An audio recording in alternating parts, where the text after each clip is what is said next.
members, it is a privilege and an honor for me to stand before this distinguished House. I do so as the Prime Minister of India and also as a representative of one ancient civilization addressing another. I bring with me the greetings of 1.4 billion Indians and a message of friendship, respect and partnership. I thank you, Mr. Speaker, for your kind invitation and for your wonderful gesture of lighting up the Knesset in Indian colors. Your visit to India 3 years ago was the first by a Speaker of the Knesset, and thanks to you, I am the first Prime Minister of India to address this august gathering.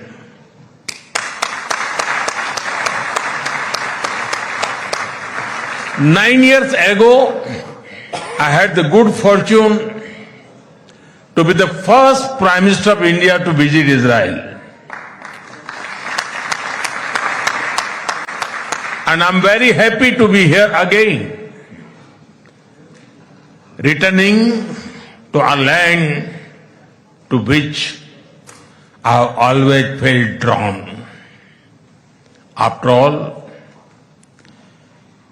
I was born on the same day that India formally recognized Israel, September 17, 1950.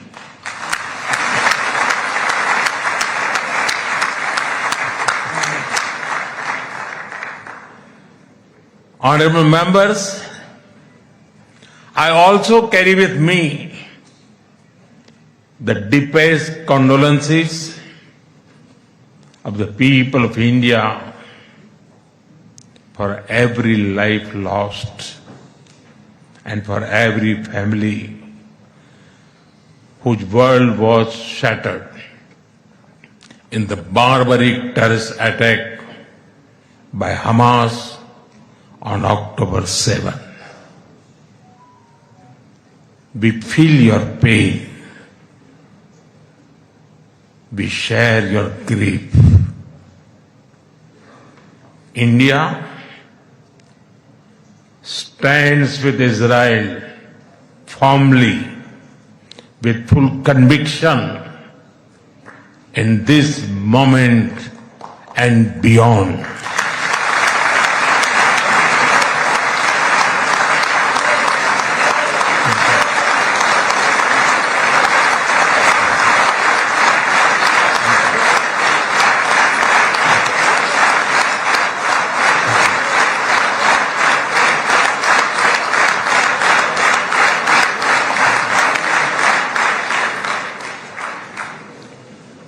No cause can justify the murder of civilians.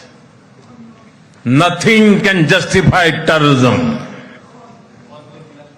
India has also endured the pain of terrorism for a long time. We remember the 26/11 Mumbai attacks and the innocent lives lost, including Israeli citizens. Like you, we have consistent and uncompromising policy of zero tolerance for terrorism with no double standards. Terrorism aims to destabilize societies, to block development, and to erode trust. Countering terrorism requires sustained and coordinated global action because terror anywhere threatens peace everywhere. That is why India supports all efforts that contribute to durable peace and regional stability. Some years ago, when you concluded the Abraham Accords, we applauded your courage and vision. It was a moment of new hope for our long troubled region. Since then, the situation has changed significantly. The path is even more challenging. Yet, it is important to sustain that hope. The Gaza Peace Initiative that was endorsed by the UN Security Council offers a pathway.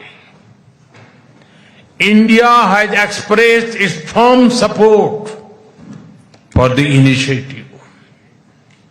We believe that it holds the promise of a just and durable peace for all the people of the region, including by addressing the Palestine issue. Let all our efforts be guided by wisdom, courage, and humanity.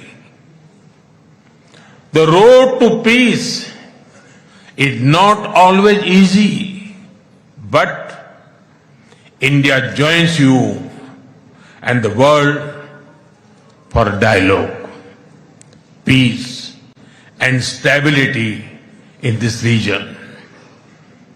Honorable members, in India, there is a great admiration for Israel's resolve, courage, and achievements. Long before we related to each other as modern states, we were linked by ties that go back more than 2,000 years. The book of Esther refers to India as Hodu. The Talmud records trade with India in ancient times. Jewish merchants traveled across sea routes that connected the Mediterranean with the Indian Ocean. They came seeking opportunity and dignity. And in India, they became one of us. Jewish communities have lived in India without fear of persecution or discrimination. They have preserved their faith and participated fully in society.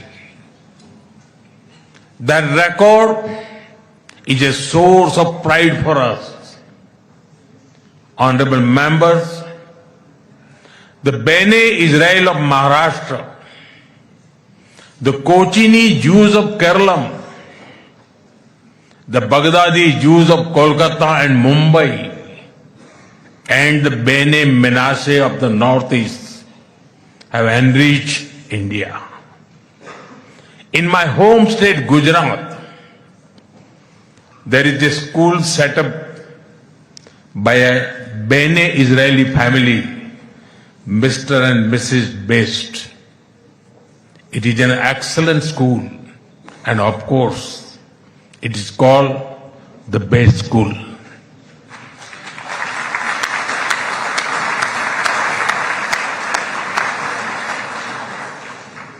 Edwin Myers gave shape to the film's division of India and was towering figure in the history of Indian cinema.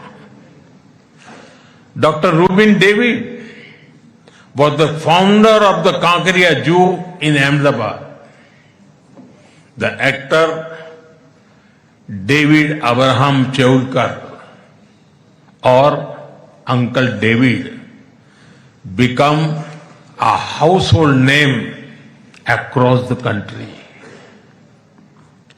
Walter Kaufman composed the signature tune for All India Radio.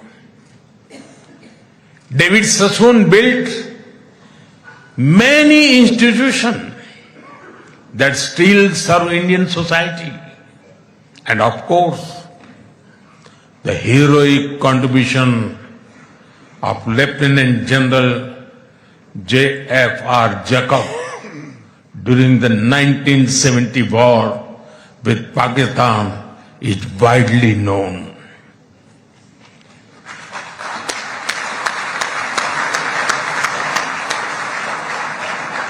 I had the honor of working closely with him after his retirement. We discussed India-Israel relations among many other things over many cups of tea.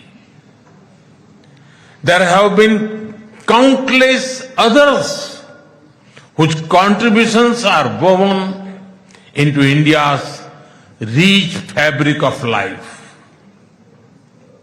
Honorable members, there was movement from India to Israel too, when many Indian Jews migrated to Israel in the mid-20th century. Today, a vibrant Indian origin Jewish community lives here. They are contributed to the building of modern Israel in laboratories and hospitals, in classrooms, and also on the battlefield. They hold firmly that Israel is their fatherland and India their motherland.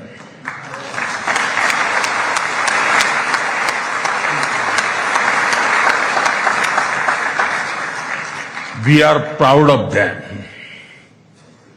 Honorable members, India's connection to this land is also written in blood and sacrifice. During the First World War, more than 4,000 Indian soldiers laid down their lives in this region. The cavalry charge at Haifa in September 1918 remains a significant chapter in military history. Major Thakur Dalpat Singh, remembered as the hero of Haifa, symbolize the shared history. During my last visit, I was deeply moved to pay my respect at the Haifa Memorial for Indian soldiers. Honorable members, last month, the world marked the International Holocaust Remembrance day. The Holocaust stands as one of humanity's darkest chapters. Yet, even in those turbulent years, some acts of humanity stood out.